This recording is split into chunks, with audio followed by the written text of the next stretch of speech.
Green house effect. Green house क्या होता है? Looks like a small glass house and is used for growing plants specially during winter. तो ये क्या होता है? एक ग्लास हाउस मतलब कांच का एक छोटा सा जैसे एक घर जैसा होता है, जो कि विंटर के अंदर, जो सर्दियों के अंदर प्लांट्स हैं उनको ग्रो करने के लिए यूज किया जाता है। In a green glass panel lets light in but does not allow heat to escape. तो ग्रीन हाउस के अंदर जो पैनल यूज किए जाते हैं, जो ग्लास के जो दीवारें यूज की जाती हैं, तो वो लाइट को तो अंदर आने दे देती हैं लेकिन हीट को बाहर नहीं जाने देती, जिसकी वजह से जो ग्रीन हाउस वार्म अप, जिसकी वजह से जो वो ग्रीन हाउस पोर्शन है, जो इंटीरियर है ग्रीन हाउस की अंदर वाला भाग है, वो गर्म होता रहता है। Very much like inside a car parked in a sun for a few hours.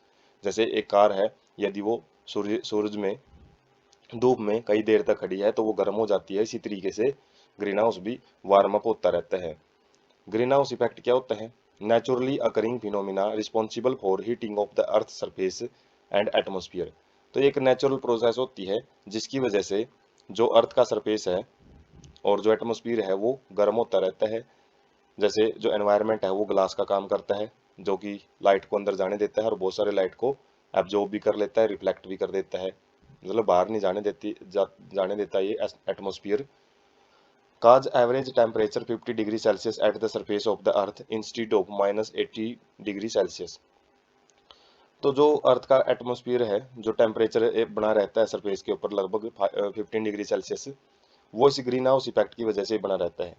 और यदि ग्रीन हाउस इफेक्ट ना हो तो अर्थ का जो नॉर्मल टेम्परेचर है वो -18 डिग्री सेल्सियस तक ही रहेगा। मतलब बहुत कम टेम्परेचर है जहाँ पे सर्वाइवल बहुत ज़्यादा डिफिकल्ट हो सकता है। Carbon dioxide and methane are commonly known as greenhouse gases. और ये एटमोस्फियर में ये गैसेज होती हैं, CO2 और मीथेन, यही लाइट होती है, जो सनलाइट होती है उसको एब्जॉर्ब करती हैं, उसकी हीट को एब्जॉर्ब करने का काम करती हैं। ग्रीन हाउस इफेक्ट की जो प्रोसेस होती है एनवायरनमेंट में वो कैसे होती है? Cloud and gases reflect about 1/4 of incoming solar radiation and absorb. जो क्लाउड और गैसेज एनवायरनमेंट में प्रेजेंट होते हैं, वो जो भी सोलर रेडिएशन धरती की तरफ आती है उसका 1/4 हिस्सा है जो वो रिफ्लेक्ट कर देते हैं और उनको एब्जॉर्ब भी करते हैं। Half of incoming solar radiations fall on the earth surface. जो आधी सोलर रेडिएशंस हैं, वैसे जो सारी रेडिएशंस वैसे तो शुरुआत में अर्थ की तरफ आ रही थी, लेकिन उनमें से जो चौथा हिस्सा है उसको तो रिफ्लेक्ट करते हैं और उतना ही एक चौथा हिस्सा है उसी को एब्जॉर्ब करते हैं। कौन? जो क्लाउड्स और गैसेज होते हैं। जबकि अभी जो आधी रेडिएशन से धरती की तरफ आती है वो अर्थ सरफेस पे टकराती है और अर्थ सरफेस को गर्म करती है। वही small portion is reflected back. जबकि जो थोड़ा सा पोर्शन है टकराने के बाद वो बाहर रिफ्लेक्ट किया जाता है अर्थ के द्वारा। अर्थ सरफेस री amidst heat in form of infrared radiation but does not escape into space as atmospheric gases absorb a major fraction of it। तो जो अर्थ सरफेस है वो हीट को री एमिट्स का मतलब है दोबारा से, मतलब जैसे कोई भी ब्लैक बॉडी रेडिएशन होता है, जैसे कॉन्सेप्ट +1 क्लास में आता है, जो 11th क्लास में केमिस्ट्री में, तो उसमें क्या है, जब भी कोई रेडिएशन किसी भी सरफेस के ऊपर गिरती है तो एक बार तो एब्जॉर्ब कर लेता है वो सरफेस, लेकिन बाद में उसको एमिट करता है।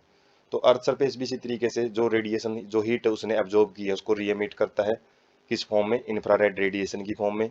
और लेकिन ये जो इंफ्रारेड रेडिएशन की फॉर्म में जो हीट बाहर निकलती है अर्थ सरफेस से, वो स्पेस में नहीं जाती है, क्योंकि वो वापस किसके द्वारा एब्जॉर्ब कर ली जाती है? जो एटमॉस्फेरिक गैसेज है उनके द्वारा।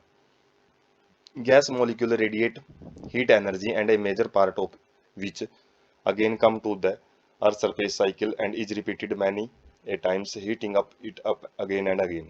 तो जो गैस मॉलिक्यूल हैं वो क्या करते हैं, फिर जब वो हीट एनर्जी अब्जॉर्ब करेंगे तो दोबारा फिर रेडिएशन छोड़ेंगे और वो मेजर पार्ट ऑफ विच, जिसका बहुत ज़्यादा जो भाग है वापस अर्थ की सरफेस आता है और जिसकी वजह से जो अर्थ का सरफेस है वो बार बार गर्म होता रहता है और जिससे जो टेम्परेचर है वो हाई चला जाता है। तो हम इसको पिक से देखते हैं। जैसे कि यहाँ पे ग्रीन हाउस इफेक्ट, जो सन से जो लाइट आती है इनकमिंग सोलर रेडिएशन, इसका 1/4 तो जो क्लाउड्स हैं वो एब्जॉर्ब कर लेते हैं और 1/4 इसका रिफ्लेक्ट कर देते हैं। जबकि जो आधी रेडिएशन है वो धरती की सरफेस पे आके गिरती हैं और उसी से फिर क्या होता है, जो लाइट है वो हीटिंग इफेक्ट कोज करती हैं और उसके बाद कुछ रेडिएशन है वो एटमोस्फियरिक गैसेज हैं उनके द्वारा एब्जॉर्ब कर ली जाती हैं और re radiated back to the surface, और जो रेडिएशंस अर्थ से निकलती है इंफ्रारेड रेडिएशन के फॉर्म में, तो वो क्लाउड्स या फिर जो एटमॉस्फेरिक एयर हैं वो वापस उसको एब्जॉर्ब करते हैं, फिर री रेडिएट करते हैं, एटमॉस्फेरिक गैसेज क्या करती हैं वापस धरती की तरफ उसको भेजती हैं। तो ये साइकिल है वो चलता रहता है। और कुछ री रेडिएटेड है वो स्पेस के अंदर भी चली जाती है, लेकिन ज़्यादातर जो पोर्शन है वो अर्थ सरफेस के अंदर ही आता है। जो एटमॉस्फेरिक गैसेज जो भी रेडिएशन को एब्जॉर्ब करती हैं, तो उसका ज़्यादातर पोर्शन अर्थ की तरफ रहेगा, बाकी थोड़ा बहुत पोर्शन बाहर की तरफ भी जाता है। तो इस तरीके से जो ये साइकिल है वो बार बार टर्न होता रहता है, चलता रहता है, और जिसकी वजह से जो अर्थ है उसका जो टेम्परेचर है काफ़ी हाई चला जाता है। मतलब एक -18 डिग्री सेल्सियस से लगभग 15 डिग्री सेल्सियस तक पहुंच जाता है।